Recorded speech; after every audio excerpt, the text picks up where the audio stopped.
Welcome back to Superbly Said Advanced English Vocabulary and Phrases. And yeah, this content is straight from a SpeakDuo lesson. If you're looking to practice English, meet people from all over on video calls, and get more confident, definitely check out SpeakDuo.com. Right, so let's jump straight into these advanced phrases. We've got some good ones today. Okay, let's start with maybe 3 that are really about, feelings and self-talk. Sounds good. First up, hit someone right in the feels. Basically, it means something makes you feel really strong emotions. Could be nostalgia, sadness, even just warmth. Right. And the nuance compared to just being moved is, well, the feels is more modern, kind of internet slang, isn't it? Totally. It feels a bit more intense, maybe even slightly self-aware, like you're acknowledging how much it's affecting you. Yeah, like you almost can't handle the emotion. It hits hard. Exactly. So you might say, that tribute video during the meeting really hit me right in the feels. Wasn't expecting to get so emotional about the project ending. Okay, got it. Now, shifting gears completely. To make someone want to barf. Very informal, this one. Yeah, definitely informal. It just means something makes you feel really disgusted.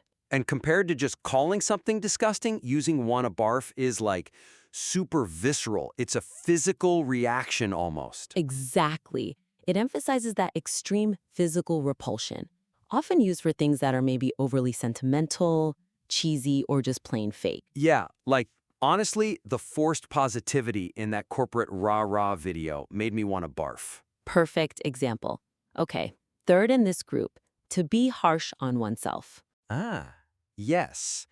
This means being way too critical or demanding of yourself. Right.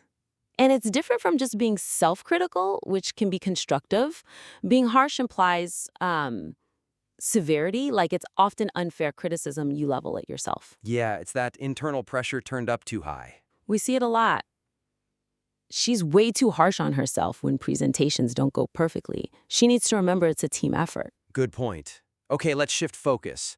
Maybe talk about description and restraint. We looked at intricate. Yes, intricate, meaning really detailed and complex. But it's not just complex, is it? Intricate has this feeling of, like, interwoven details, fine craftsmanship, or a very specialized structure. Exactly. It suggests something that's difficult to put together or maybe even fully understand because of all the fine parts. So, in a work context, the legal framework for international data sharing is so intricate, we need specialized counsel to navigate it. Makes sense. Okay, next. Held back, as an adjective describing something restrained. So, not fully expressed? How's that different from, say, suppressed? Good question. Held back often seems more about a visible restraint. You can sort of see someone holding something in their performance or how they act. Suppressed might be more internal, maybe hidden. Ah, okay, like you could observe it. Yeah. Imagine someone giving difficult feedback. His held-back frustration was actually more impactful than if he'd lost his temper during the review. I can picture that. Okay, and the visual one, to peek out. This is when something appears just slightly, or for a moment from behind something else. Right. So different from glimpsing something, where you see it quickly. Peeking out is about the object itself doing the appearing. Exactly. The action is with the object. We were concerned about the launch timeline, but a bit of good news finally peeked out from the development update. A little bit of hope. Nice. Okay, final pair. These are about impact, maybe decision-making. First, the verb to replicate. Meaning to reproduce or copy something exactly. Seems similar to duplicate. What's the nuance? Well, replicate often gets used for things that are complex, unique, or maybe require a high level of skill. Things that are inherently hard to copy perfectly. Gotcha. So not just making a photocopy. Right. You might hear, it's proving difficult to replicate the success of their marketing campaign because their brand voice is so unique. Makes sense. And finally, to tip the scales. This means to change the balance of a situation, pushing it in one direction.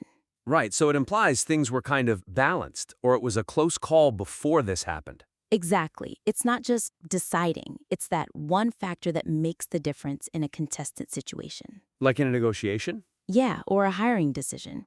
Her fluency in Mandarin really tipped the scales in her favor for the international liaison role. Okay, that's 8 really useful, nuanced phrases. Definitely some good ones to add to your vocabulary.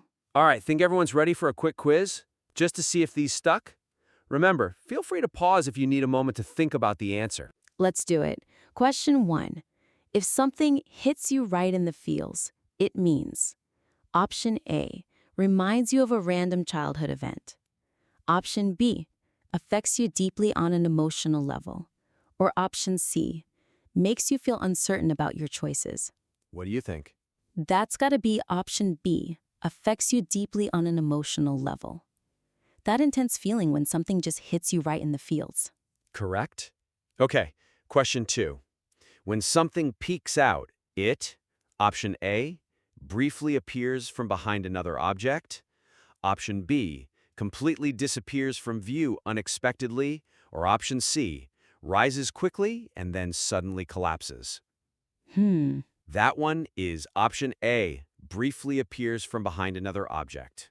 Like that bit of good news peeked out. Got it. Question 3. If something makes you want to barf, it, option A, surprises you so much that you freeze. Option B, challenges you in a way that feels inspiring. Or option C, fills you with disgust or extreme distaste. That visceral one. Yes, option C, fills you with disgust or extreme distaste. Like that corporate video that made you want to barf. Exactly. Question 4. Being harsh on yourself means you, option A, judge yourself too severely for mistakes. Option B, ignore your personal goals or ambitions. Or option C, expect others to make decisions for you. This is about self-criticism, but Option A, judge yourself too severely for mistakes. Remember, don't be too harsh on yourself. good advice. Question 5.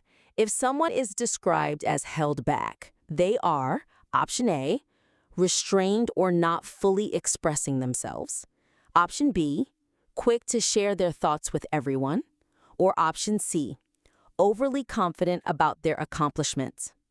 Think about that visible restraint. That leads to option A, restrained or not fully expressing themselves.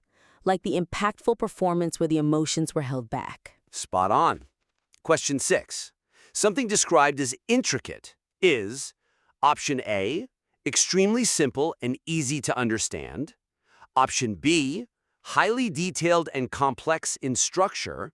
Or option C, completely random without any pattern. Details, complexity. That's option B, highly detailed and complex in structure, like that intricate legal framework we mentioned. Right. Question 7. To replicate something means to, option A, reject the idea and create something new. Option B, simplify a concept to make it easier to grasp. Or option C, reproduce or copy it exactly as the original. Copying something complex. Option C, reproduce or copy it exactly as the original. It's tough to replicate unique success. Perfect. Last one. Question 8. If an action tips the scales, it, option A, creates confusion and uncertainty about results. Option B, reinforces a neutral or unchanged situation. Or option C, shifts the balance or outcome toward one side. Shifting the balance. It is option C, shifts the balance or outcome toward one side. That key skill tipped the scales. Excellent. So we covered 8 really practical phrases today focusing on emotion, description, and those crucial moments of impact or decision. Yeah, great stuff. Don't forget to check your email for the daily quiz to practice these more. And hey, if you're really serious about boosting your fluency, check out SpeakDuo Premium for unlimited practice sessions and that AI feedback. Definitely worth a look. Thanks for tuning in.